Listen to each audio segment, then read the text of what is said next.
I gathered up the strings, stepped over the fallen man, picked up the violin case that had been placed in the doorway, and closed the door as quietly as I had come. The rainy night was still damp, and it was thoroughly cold. I couldn't see anyone on the road. I took my violin case and walked quickly to the park. Many of my clients thought the violin case was a gun, while others said it contained a sharp western sword. I spread my shoulders and told them there was only a violin inside. In the dark night of this urban fairy tale, a sad serenade floated slowly by, as if it played a farewell song for everyone who seemed to lose their warmth. I'm just trying to look cool. That was my answer. The strings are my weapons, handy and elegant, simple, yet not rough.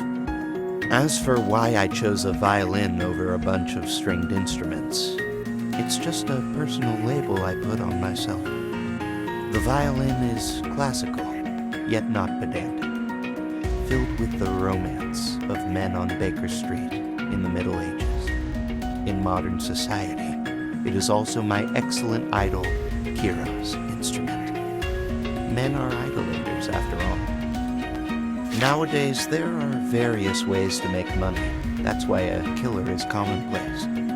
Where the light shines, shadows follow. It's just like the dark web, they say, surging beneath the seemingly calm surface.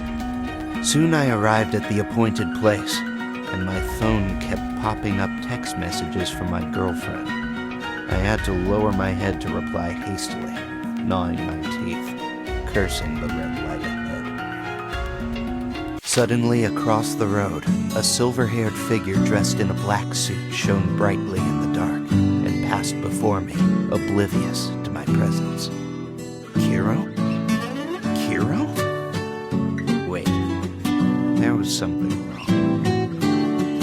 Befuddled, I stared at the silver figure and watched him fade away from my sight. My mind flashed to my collection of music CDs and interview notes. How long are you gonna stand there? Ling's voice burst forth from the other side. I came to my senses, unaware that the traffic lights had changed. Then I trotted over. Did you see that guy who looks like Kiro? I feel like he's been roaming around for quite some time. Could it be the real Kiro taking a walk? Impossible. I compared the two images in my mind. My idol is no stranger to me. Kiro must wear a mummy costume while hanging out on the street. The wig is simply not enough to avoid trouble. Besides, his style is way too different, I thought to myself. But what a resemblance. Perhaps he used to be Kiro's double. Ling leaped over and caught my arm. How was your performance today? That goes without saying. I smiled and shook my violin case. Except for the violin and the two bows, there was a black envelope inside. Seems you got it too. The restaurant owner threw the chicken nuggets into the boiling oil. Chief and the Junior also got it. Holding my chin, I sat at the counter of the fried chicken restaurant, watching the restaurant owner skillfully handle the marinated chicken. Why would you talk to us? I paused, knowing that it was not good to toot my own horn, that my youth had long passed. Swallowing back the words of the famous killers, I continued. Like you would talk to brats. I held the straw in my mouth. Rare to see the client skip the middleman, and the envelope is pitch black. Could it be supernatural or something? The restaurant owner was deaf to my joke. For a moment, there was only the sound of the frying pan. From the information we got, it must have something to do with that organization. Minutes passed before he spoke. The Black Swan, I muttered to myself and threw a nugget into my mouth. So those two guys are going to take it? The Junior wants to. The restaurant owner drained the oil from the crispy nuggets with a net. Chief said it was a little inconvenient because he met the target once. That's why he's not in. So, You want to take it? I rolled my eyes. I'm more of a love me and love my dog kind of man. Hard to lay my hands on a guy who looks like my idol. Yes. The target in the envelope was the silver-haired boy I had come across the other day. Helios. I got the name from the letter. Huh? Isn't that the charming boy who just came in? Lynn came out of the kitchen with a plate and leaned over to look at the photo on my phone. Much to my surprise, I turned around only to find that the boy named Helios was just sitting in the corner. Silently, I exchanged a look with the restaurant owner, peeping at him from the corner of my eye. Head lowered, he was giving off a leave-me-alone kind of vibe. At this moment, he was slouching back in the sofa, fingers sliding across the screen at will. Even the sunlight piercing through the window stopped 5 centimeters away from the tip of his shoes.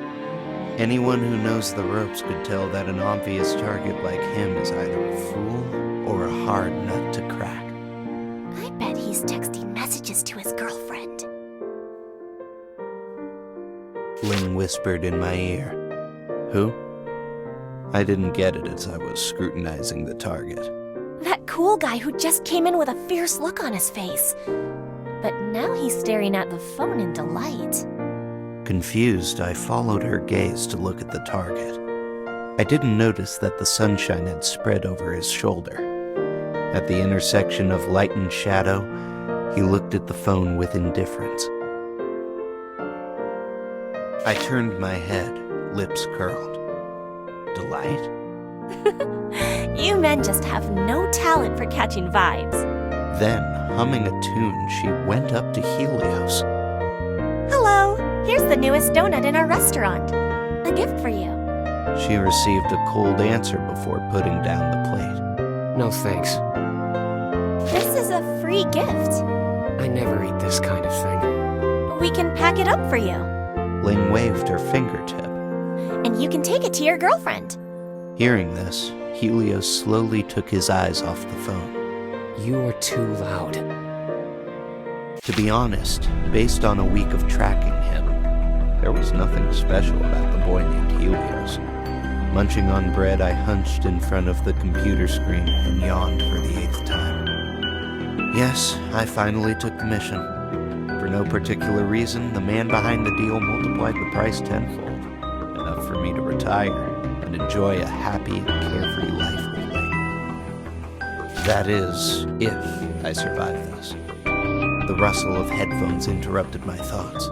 It was time for Helios to wake up. I turned up the volume and carefully resumed my life of surveillance. The city is a huge network, with traffic and neighborhood monitoring everywhere, leaving people nowhere to escape. I skillfully controlled the keyboard and opened multiple window screens. Helios's life was very fixed. He hardly ever went out of the house. There was nothing unusual picked up by the bug. It was mostly the clatter of water and the rustle of cloth as he dressed and undressed. Even the sound of footsteps was rarely heard. Surveillance footage from the corridors showed that he went out in the late afternoon, and he often wandered aimlessly around the deserted corners of the city without any sign of contact. He would walk late into the night, come home, stand on the balcony for 15 minutes, and then take a shower. Everyday routine. The only thing that was special about him was that he looked so much like Kiro. Watching Helios in the surveillance footage walking on the street, I occasionally thought of Kiro, even though I know they are two different people. If it were Kiro on the street... I recalled the chaotic scene when he was spotted by fans out on the street. The place was crowded with people, and the boy was squeezed in the middle of the crowd. He was embarrassed, but still smiling. In an effort to placate his restless fans, he was pushed back into the car by his agent. His voice could be heard until the car was out of range. Thank you! Sorry for the trouble! It's a far cry from this Helios. The other day, I received a call from the restaurant owner while carefully arranging the strings. We lost the junior. His tone was even, as if he had seen this coming. I was shocked.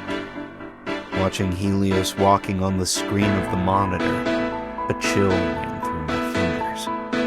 He never disappeared from my surveillance screen. When did he dispose of the junior? Alarmed, I looked at the surveillance recordings. The footage. Is it real? Trying not to panic, I soon found the junior. There was no trace of any unnecessary trauma on his body. The technique was clean, as if he had died instantly. I removed the ultra-tiny pinhole camera from the buttons of his suit. Don't ask me how I hid it there. Competition, I know. Helios's dizzying array of moves left no room for a counterattack. Though I rewatched the footage of this attack countless times, and even tried freezing the frames, I still didn't see how he showed up behind the junior, like a phantom. The number of frames on the screen was constantly changing. I randomly clicked with the mouse, and suddenly, a few unnoticed frames flashed across the screen. I was stunned for a moment. My scalp felt numb, and I could not keep my body from shaking. I slowly separated the newly discovered frame from the video. Helios was staring at the camera without suspicion.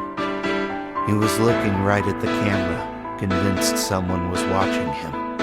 In his blue eyes there was only mockery and derision. It was only a few frames, but it well represented the audacity of Helios. Is it because he's strong enough? I flicked my lighter a few times and it just wouldn't work. I threw it away and drew back to my chair. The junior, you didn't die for nothing. No wonder someone put such a big bounty on this boy's head. As I thought about it, I clicked on the downloaded photo in the email.